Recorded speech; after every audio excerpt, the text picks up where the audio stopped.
Bizə belə bir ifadə verib və bu ifadənin qiymətini tapmağı soruşur. İfadəmiz 163-ün kvadratı çıxılsın 137-nin kvadratıdır.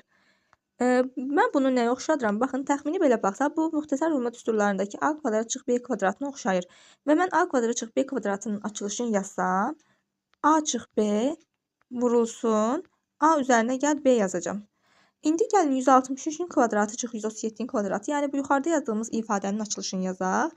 Müxtəsər vurma düsturlarındakı bu ifadəyə nəzərən yazırıq. Çıxılsın 137 kvadratı yazıram. Bərabər olur nəyə? 163 çıx 137 olacaq vurulsun 163 üzərinə gəl 137. O da bərabər olacaq. 163-dən 137 çıxanda eləyir 26. 163-ün üzərinə 137 gələndə eləyir 300. 300-dən mən 26-ya vursam eləyəcək 7800. Cavabımız olacaq D variantı.